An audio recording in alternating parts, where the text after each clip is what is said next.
আপনারা সংবিধানের দোহাই দিয়ে জনরায়কে অবজ্ঞা করছেন, এটা আমাদের মানতে কষ্ট হচ্ছে। আমি প্রথমেই মাননীয় সংসদ সদস্য জনাব আমদালিব রহমান পার্থ যে কথাটি বলেছেন, ওনারা গণভোট মানেন, জনগণের ক্ষমতায় ওনারা বিশ্বাস করেন। যে বিষয়টি ওনারা বলেছেন সেটার সূত্র ধরেই বলছি, গণভোটে জনগণ কি রায় দিয়েছিল সেটা একটু জানা দরকার। গণভোটের প্রথম প্রশ্ন যেটা ছিল, মূল প্রশ্ন যেটা ছিল, আপনি কি জুলাই জাতীয় সনদ, সংবিধান সংস্কার বাস্তবায়ন আদেশ 2025 এবং জুলাই জাতীয় সনদে লিপিবদ্ধ সংবিধান সংস্কার সম্পর্কিত নিম্নলিখিত প্রস্তাব সমূহের প্রতি আপনার সম্মতি জ্ঞাপন করছেন? মাননীয় স্পিকার, আপনারা যদি গণভোটে বিশ্বাস করেন, জনগণের ক্ষমতায় বিশ্বাস করেন, জনগণ এই জুলাই জাতীয় সনদ বাস্তবায়নের পক্ষে হা ভোট দিয়েছে। জুলাই জাতীয় সনদ সংবিধান সংস্কার বাস্তবায়ন পরিষদকে কিভাবে, বাস্তবায়ন আদেশকে কিভাবে আপনারা বলেন এটা ভয়েড ইস্যু? এটাকে বলেন কিভাবে আপনারা এটার এখতিয়ার নেই? একথা আমি আপনার মাধ্যমে প্রশ্ন রাখতে চাই। মাননীয় স্পিকার, এখতিয়ারের প্রশ্নে অনেক কথা এসেছে, কিন্তু এখতিয়ার আছে কি নাই এটা বলার এখতিয়ার কার আছে? এটা সংবিধান থেকে দেখবেন না? সংবিধানের 102 নম্বর অনুচ্ছেদে পরিষ্কার বলা হয়েছে এটার এখতিয়ার শুধুমাত্র রয়েছে আমাদের হাইকোর্টের, সেটা ছাড়া আর কারো ওই এখতিয়ার নেই। আমাদের এই সংসদকে বলা হচ্ছে আমরা নাকি সার্বভৌম। মাননীয় সংসদ সদস্য, মাননীয় স্বরাষ্ট্রমন্ত্রী বলেছেন এই সংসদ বলে সার্বভৌম। এই সংসদ কি এই সংবিধান অনুযায়ী সার্বভৌম? এই সংসদের ব্যাপারে এই সংবিধানের 65 অনুচ্ছেদে কি বলা হয়েছে মাননীয় স্পিকার?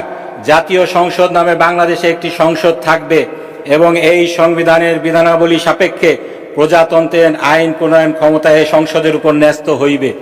আমরা এই সংবিধান দ্বারা আইন প্রণয়নের ক্ষমতা প্রাপ্ত, আমাদের আইনের ব্যাখ্যা দেয়া কোনটা আইন এখতিয়ার বহির্ভূতভাবে হয়েছে এটা ডিক্লেয়ার করার কোনো ক্ষমতা নেই। এই ক্ষমতা রয়েছে শুধুমাত্র হাইকোর্টের। আমরা যদি এই সংবিধান মানি, আমরা যদি এটাতে সত্যিকার অর্থেই বিশ্বাস করি, আমাদেরকে আজকে এই কথা মেনে নিতে হবে। মাননীয় স্পিকার, আরো অনেক কথা বলা হয়েছে আমরা নাকি সংবিধান মানি না। আমরা জুলাইয়ের কথা বলতে বলতে মুখের ফেনা তুলে ফেলছি, কিন্তু আমরা সংবিধান মানি না।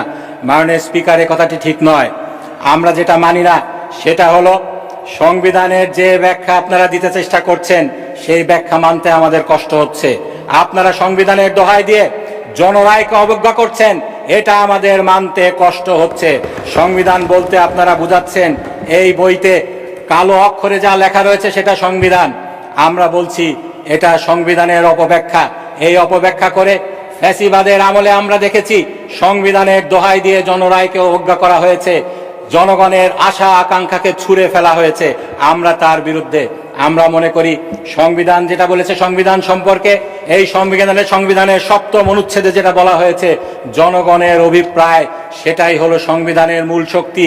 এই অভিপ্রায় যেভাবে ব্যক্ত করা হবে সেই ব্যক্ত করা জিনিসটি সংবিধান। জনগণের রায় মাননীয় স্পিকার কিভাবে ব্যক্ত হয়?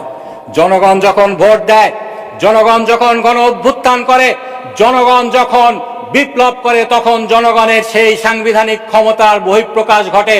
সেটাকে যদি আপনারা অবজ্ঞা করেন তাহলে প্রকারান্তরে আপনারা সংবিধানকেই অবজ্ঞা করছেন। এটাই আমরা বলতে চেয়েছি। জনগণ গণভোটে 70% ভোট দিয়েছে। তারা এই জুলাই জাতীয় সনদ বাস্তবায়ন আদেশকে মেনে নিয়েছে। এই বাস্তবায়ন আদেশকে মেনে নিয়ে আপনারা সংস্কার পরিষদ গঠন না করে, সংস্কার পরিষদের শপথ না নিয়ে, সংস্কার পরিষদ 30 দিনের মধ্যে না দেখে আপনারা এই সংবিধানকে অবজ্ঞা করেছেন, জনগণের ক্ষমতাকে অবজ্ঞা করেছেন, জনগণের উইল পাওয়ারকে আপনারা অবজ্ঞা করেছেন, এই কনস্টিটিউয়েন্ট পাওয়ারকে আপনারা অবজ্ঞা করেছেন। মাননীয় স্পিকার, সংবিধানের গুণ কীর্তন করতে যে 5ম সংশোধনীর কথা এখানে টেনে আনা হয়েছিল, এখানে বলা হয়েছিল, আমি কোট করছি ভার্বাটিম, এই সংবিধানে এমন সংশোধনী আছে যেটা পৃথিবীর ইতিহাসে বিরল। সামরিক শাসনের মধ্য দিয়ে গণতন্ত্রের দ্বার উন্মোচন করে দেয়া হয়। এটার একমাত্র উদাহরণ বাংলাদেশ। শহীদ রাষ্ট্রপতি জিয়াউর রহমান এটা করেছিলেন। মাননীয় স্পিকার, খুবই সত্য কথা। আমরা যেটা বলতে চাই, এই 5ম সংশোধনীকে আজকে যেমন আপনারা সংবিধানের দোহাই দিয়ে ছুঁড়ে ফেলতে চাচ্ছেন সেই জুলাই জাতীয় সনদ বাস্তবায়নের ঘটনাটা, সেই একই কায়দায় এই 5ম সংশোধনীকে এই সংবিধান থেকে লাথি মেরে বের করে দেওয়া হয়েছিল সেদিন। সেই ফ্যাসিবাদী সরকার এটা করেছিল, আপনারা একই পথ অনুসরণ করছেন, এটাই আমাদের দুঃখের বিষয়। সেদিন শুধুমাত্র পঞ্চম সংশোধনীকেই বাতিল করা হয়নি, সেদিন সংবিধানের দোহাই দিয়ে শহীদ প্রেসিডেন্ট জিয়াউর রহমান সম্পর্কে কি কথা বলা হয়েছিল সেটা জানা দরকার জাতির। শহীদ প্রেসিডেন্ট জিয়াউর রহমানকে বলা হয়েছিল অবৈধ দখলদার, user per.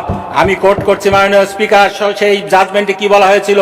The high court division having found Khandakar Mushtaq Ahmed, justice S M. Sayem and general Ziaur Rahman as user purse.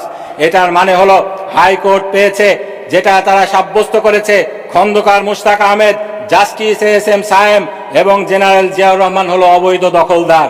সংবিধানের আজকে আপনারা যেরকম দোহাই দিচ্ছেন, সংবিধানের এই লিটারাল মিনিংকে, এই সংকীর্ণ মিনিংকে আপনারা উপরে তুলে ধরছেন, এটাকে যদি মেনে নিতে হয়, পঞ্চম সংশোধনী বাতিল রায়ের মাধ্যমে জিয়াউর রহমান অবৈধ ক্ষমতার দখলদার হন।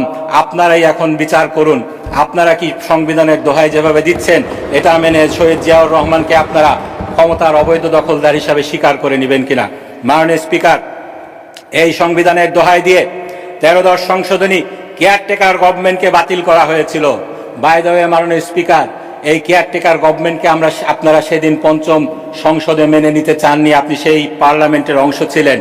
আপনি জানেন সেদিনও এরকম আজকে জুলাই গণরায়কে নিয়ে যেভাবে ঠাট্টা বিদ্রুপ করা হচ্ছে, বলা হচ্ছে জাতির সাথে প্রতারণা, আভ্যন্তরীণ প্রতারণার দলিল, সেদিনও বলা হয়েছিল কেয়ারটেকার গভর্নমেন্ট নিরপেক্ষ হতে পারে শুধুমাত্র পাগল আর শিশু। কিন্তু পরবর্তীতে যখন জনগণ রাস্তায় নেমেছিল, আপনারা কেয়ারটেকার গভর্নমেন্ট মেনে নিতে বাধ্য হয়েছিলেন। সেই কেয়ারটেকার গভর্নমেন্টকে সংবিধানের দোহাই দিয়ে এই স্বৈরাচারকে, এই ফ্যাসিবাদকে এই দেশে প্রতিষ্ঠা করার জন্য সেই কেয়ারটেকার গভর্নমেন্ট সিস্টেমকে বাতিল করা হয়েছিল। মাননীয় স্পিকার, সেই 13-10 সংশোধনীর রায়ের মামলায় আমরা দেখেছি, সেখানে রায়ে যেটা বলা হয়েছে, জনগণের হাতে ক্ষমতা রয়েছে, তারা যখন যেভাবে চায় সেভাবে তাদের কনস্টিটিউয়েন্ট পাওয়ারকে তারা ইউজ করতে পারে। মাননীয় স্পিকার, আমাদের সম্মানিত আইনমন্ত্রী মাননীয় সংসদ সদস্য সেদিন আরও বলেছিলেন, আমাদের 24-এর গণঅভ্যুত্থানের জুলাই সনদকে আমরা বড়জোর তুলনা করতে পারি 90 দশকের গণঅভ্যুত্থানের 3 জোটের রূপরেখার সাথে। মাননীয় স্পিকার, উনি এটা সত্যি কথাই বলেছেন। এই যে জুলাইয়ের সনদ হয়েছে, এই সনদটি পলিটিক্যাল যে পার্টিগুলো রয়েছে, রাজনৈতিক দলগুলো রয়েছে, তাদের একটি ঐক্যমত, এই 3 জোটের রূপরেখা যেরকম ভাবে হয়েছিল এটাও সেভাবে হয়েছে। কেউ এখানে নোট অফ ডিসেন্ট দিয়েছেন, কেউ পরিপূর্ণ ঐক্যমত্য পোষণ করেছেন, কিন্তু পরবর্তীতে যখন এটার উপরে গণভোট হলো, এই দুইটার মধ্যে পার্থক্য বুঝতে হবে। এই দুইটার কনস্টিটিউয়েন্ট যেই পাওয়ারটা রয়েছে, এই দুইটার মধ্যে যে আইনগত পার্থক্য রয়েছে এটা বুঝতে হবে। পলিটিক্যাল পার্টিগুলার যেই কনসেনসাস তৈরি হয় সেটার আইনগত কোনো বাধ্যবাধকতা নেই, কিন্তু যেই বিষয়ে জনগণ তাদের মতামত প্রকাশ করে, কনস্টিটিউয়েন্ট পাওয়ার প্রয়োগ করে মতামত প্রকাশ করে, সেটার একটি আইনি ভিত্তি হয়। সুতরাং এই গণভোটকে অস্বীকার করার কোনো উপায় নেই। এই গণভোটের রায়কে আমাদেরকে বাস্তবায়ন করতে হবে। মাননীয় স্পিকার, এখানে অনেক কথা বলা হয়েছে, সব কিছুর জবাব দেওয়া যাবে না। এখানে বলা হয়েছে প্রেসিডেন্ট অনেক কিছু পারেন না, তাকে পারানো হয়। মাননীয় স্পিকার, আমাদের মাননীয় স্বরাষ্ট্রমন্ত্রী এটা প্রেসিডেন্টকে জিজ্ঞেস করতে পারেন কি পারেন না সেটি আরেকটি প্রশ্ন, কিন্তু যেই প্রেসিডেন্ট ফ্যাসিবাদকে জাস্টিফাই করার জন্য ফ্যাসিবাদের মাধ্যমে নির্বাচিত হয়ে সেই ক্ষমতায় আরোহণ করেছেন, তিনি অনেক কিছুই ফ্যাসিবাদকে, সেই অনেক কিছুই তিনি পারেন না, এটা স্বাভাবিক। তিনি যেটা পারতেন স্বাভাবিকভাবে সেটা তিনি করেছেন।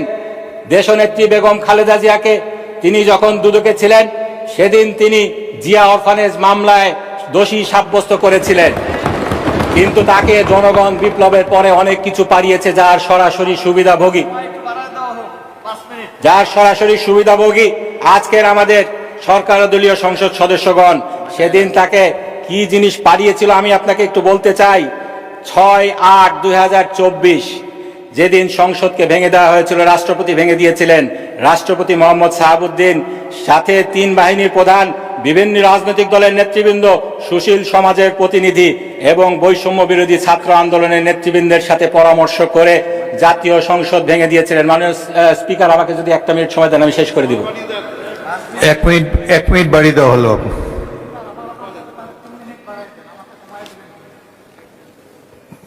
বিরোধী দল নেতা বলেন। 2 মিনিট, আচ্ছা 2 মিনিট বাড়িয়ে দেওয়া হলো। 2 মিনিটে কনক্লুড করেন।